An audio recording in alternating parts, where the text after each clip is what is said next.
नमस्कार, Chhindwara today news में आपका स्वागत है। मैं हूं आपके साथ आयुषी सोनवानी। चलिए शुरुआत करेंगे आज की कुछ अहम और बड़ी खबरों के साथ।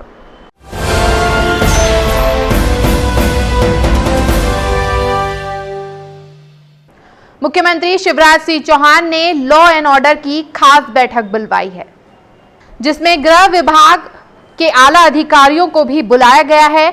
सीएम डीजीपी भी बैठक में उपस्थित रहे। साथ ही पीएस मुख्यमंत्री, एडीजी इंट, पीएस गृह, ओएसडी मुख्यमंत्री मरकंद देउस्कर, सीपीआर, डीपीआर भी बैठक में उपस्थित रहे। बैठक में मुख्यमंत्री दे सकते हैं महत्वपूर्ण निर्देश।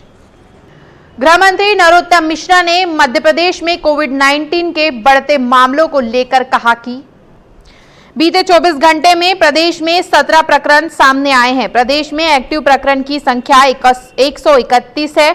सरकार का ध्यान है कि संक्रमण फैलने नहीं दिया जाए। ऐसा नहीं है। अभी कुल प्रदेश में 17 प्रकरण कोविड के हैं, जो कल टेस्ट लेने के बाद 17 प्रकरण आए। ठीक होकर अपने घरों की ओर 13 लोग गए हैं। पूरे प्रदेश में कुल 131 एक्टिव केस बचे हैं। ज्योतिरादित्य सिंधिया के समर्थक और ऊर्जा मंत्री पवन सिंह ने बयान देते हुए कहा कि अरुण यादव ने बयान दिया था कि मैं सिंधिया नहीं हूं। इस बार ऊर्जा मंत्री प्रद्युमन सिंह ने कहा था कि सिंधिया जी का राजवंश रहा है, इतिहास रहा है, लोकतंत्र में वह एक सजग पैरवी की तरह काम कर रहे हैं। अरुण यादव जी को इसीलिए जाना जाता है कि पार्टी में टिकट कैसे बेचे जाते हैं, उन्हें इसीलिए जाना जाता है कि पार्टी में पद कैसे बेचे जाते हैं, इसीलिए सिंधिया का नाम कैसे जुड़ा जाएगा। भाई तो सिंधिया जी उनके सामने कैसे लग जाएगा? सिंधिया राजवंश का, सिंधिया जी का राजवंश का भी एक उनका काम रहा है, इतिहास रहा है। लोकतंत्र में भी वो एक सजग परहेली की तरह से काम कर रहे हैं। अरुण यादव जी को तो इसलिए जाना जाता है कि जब वो पार्टी के टिकट कैसे बेचे जाते हैं, उन्हें इसलिए जाना जाता है कि पद कैसे बेचे जाते हैं। कहते हैं परेशान और गरीब व्यक्ति का कोई सहारा नहीं होता, केवल भगवान के। यही हाल है छतरपुर निवासी अंशुल गौर का, जो पिछले कई दिनों से अनुकंपा नियुक्ति के लिए दर दर भटक रहा है, किंतु कोई उसकी मदद के लिए आगे नहीं आ रहा है।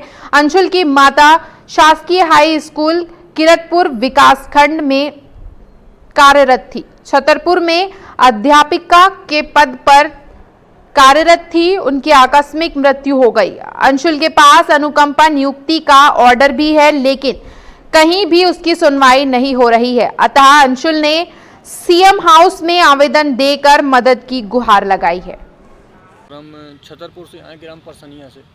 मैं 6 साल से परेशान हूँ अपनी माँ की अनुकंपा नियुक्ति के लिए। माँ हमारी अध्यापक पद पे पदस्थ थी। उनकी 2015 में आग लगने से मृत्यु हो गई है और जिला शिक्षा अधिकारी अपनी मनमानी पे उतारू है। हम लोगों को इतना परेशान करे है कि बहुत ज़्यादा, और 1 लाख रुपए की राशि ज़बरदस्ती हमारे खाते में डाली गई है। और जबकि इसमें स्पष्ट साफ लिखा है कि मैं 1 लाख रुपए की राशि लेने हेतु सहमत नहीं हूँ। हमारी माँ अध्यापक पद पर कार्यरत थी और कलेक्टर साहब जिला छतरपुर बोल देते हैं कि उनकी माँ संविदा में थी, जबकि संविदा का ऐसा कोई मामला नहीं है। और 2019 में मेरा एक्सीडेंट हो गया, जिससे मैं विकलांग हो गया हूँ।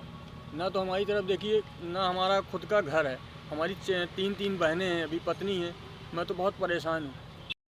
सावन के दूसरे सोमवार पर शिवालयों में उमड़ी भक्तों की भीड़।